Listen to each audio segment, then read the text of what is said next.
आज सबसे पहले तो आप सब लोगों को, उन छात्रों को बहुत बहुत मुबारकबाद देता हूँ जिनकी दस्तारबंदी के लिए यह कार्यक्रम का आयोजन हुआ है। और सबसे बड़ी प्रसन्नता की बात है कि इस अवसर पर हमारे बीच में जमीयत उलमाए हिंद के राष्ट्रीय अध्यक्ष आदरणीय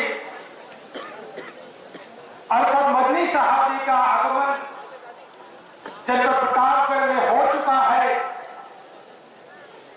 और बहुत कम वक्त में आपके बीच में हाजिर होंगे। हम सब लोग अपने नए पुराने सभी साथियों की ओर से और पूरे मंच की ओर से उनका खैर मकदम करने के लिए यहाँ पर हाजिर हैं। आप सब लोग अच्छी तरीके से जानते हैं कि पहले तो मुबारकबाद उन सभी छात्रों को, मदरसे के उन सभी छात्रों को जिनके लिए इतनी बड़ी बड़ी हस्तियों का आगमन हरिहरपुर की इस धरती पर हुआ। और मैं हमेशा इस बात को कहता आया हूं कि ये मदरसा वही जगह है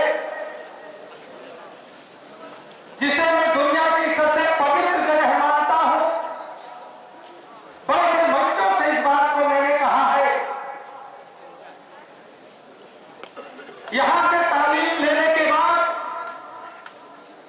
आपके लिए कोई दुनिया खाली होती है और अपने हुनर की बदौलत आप दुनिया में अपनी जगह बनाने में कामयाब होते।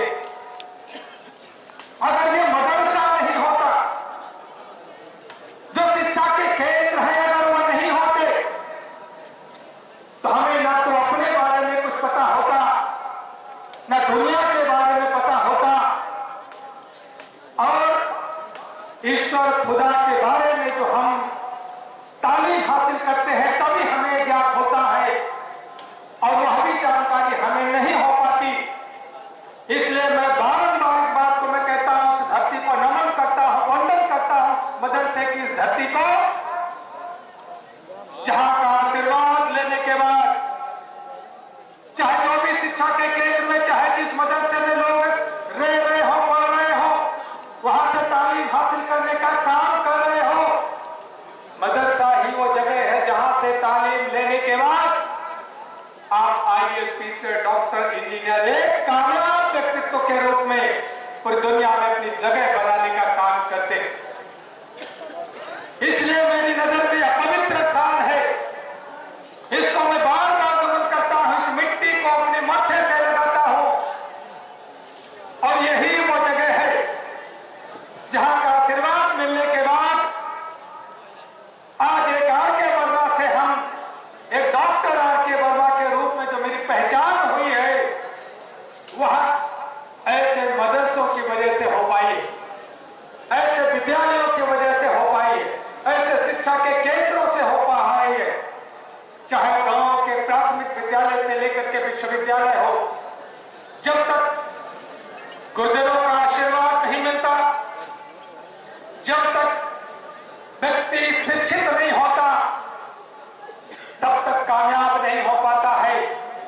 इसीलिए मैं आप सब लोगों से, यहाँ पर जो नए छात्र हैं, जो नौनिहाल है, आप सब लोगों से मैं जरूर इस बात को मैं कहना चाहूंगा कि यही वो जगह है जहां से आप संदेशा लेकर के जाते हो, जहां से हम दुनिया की उन सारी दीवारों को मिटाने का काम करते हैं जो जाति और मजहब के नाम पर आज खड़ी है। हम उस दीवार को भी मिटाने का काम इसी जगह से शुरू करते हैं जहां पर गरीबी और अमीरी के नाम पर लोगों ने दीवार बना रखी है।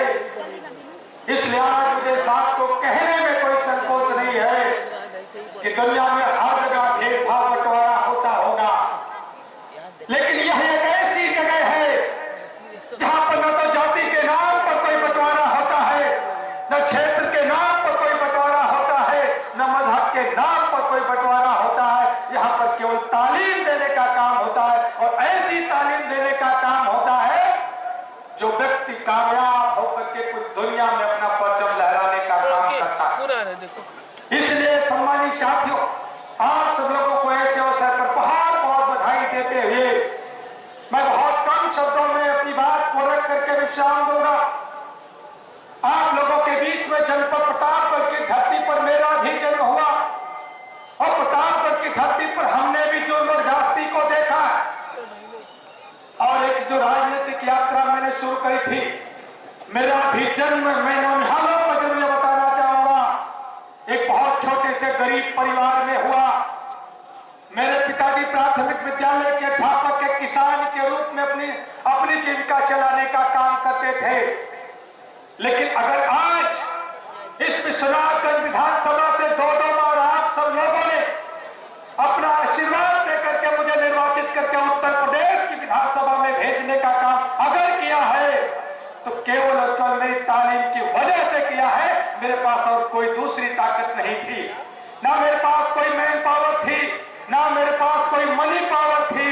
अगर कोई पावर थी, इस तालीम की पावर थी, जिस पर आप सब लोगों ने विश्वास करने का काम किया।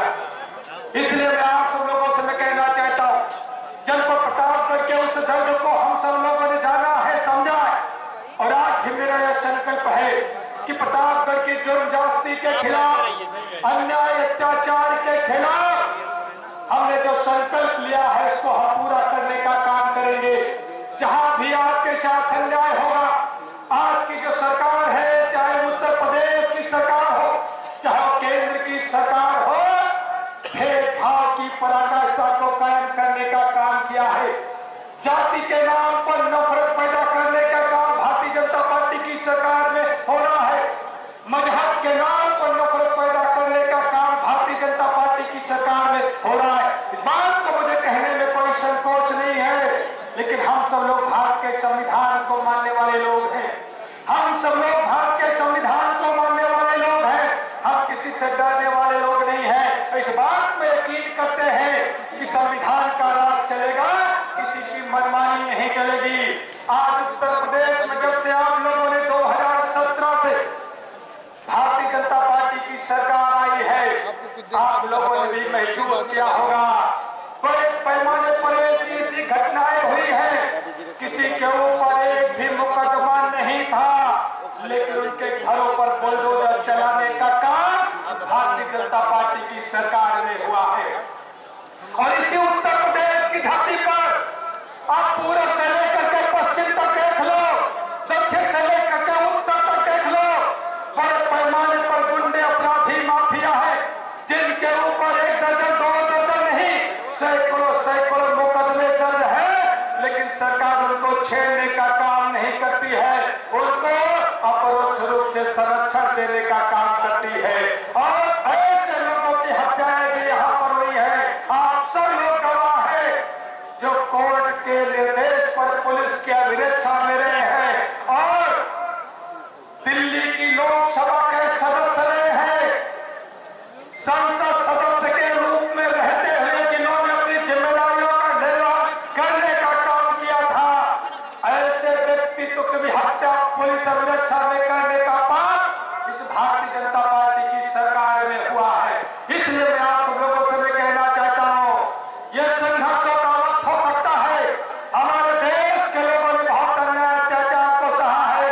इसके पहले 77 के पहले जब कांग्रेस की सरकार में इमरजेंसी लगी थी, उस समय भी लोगों को बिना किसी पूछताछ के भी मीसा लगा करके जेल की सलाखों में भेज दिया जाता था।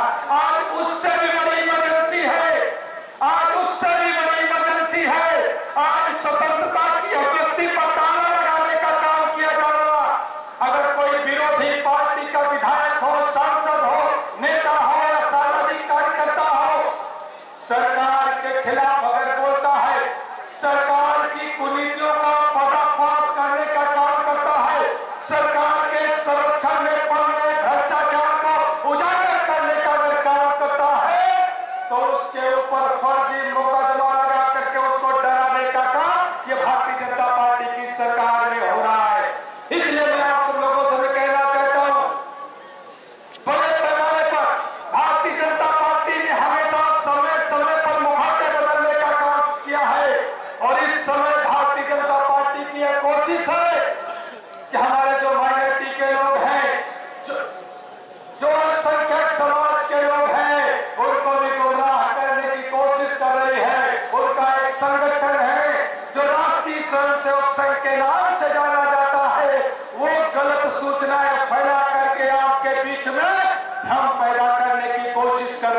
इसलिए मैं आप सब लोगों से मैं कहना चाहता हूं, पूछना होगा इन लोगों से, 2024 का लोकसभा का चुनाव सन्निकट है, आपको पूछना होगा कहां गया काला धन, कहां गया 15 लाख रुपए, कहां गई है 2 करोड़ की नौकरियां, कहां गया किसानों की आमदनी का मामला। सारे के सारे मामले कचरे के डब्बे में डालने का काम किया गया है। आप याद करो, जब पूरी दुनिया में डीजल और पेट्रोल की महंगाई बढ़ी थी, जो क्रूड ऑयल है उसकी कीमत 148 रुपए प्रति बैरल जब थी, उस समय 2014 के पहले आपको पेट्रोल 60 रुपए में मिलता था। इन्हीं लोगों ने कहा था कि आपको 60 वाला पेट्रोल चाहिए कि 40 वाला चाहिए, और जैसे ही सरकार बनाने का काम किया, क्रूड ऑयल की कीमत घट करके 27 रुपए और 27 डॉलर प्रति बैरल हो गया, 30 डॉलर प्रति बैरल हो गया। लेकिन वह पेट्रोल और डीजल की कीमत घटने के बजाय 100 के पार कर गई थी। यह झूठ बोलने वाले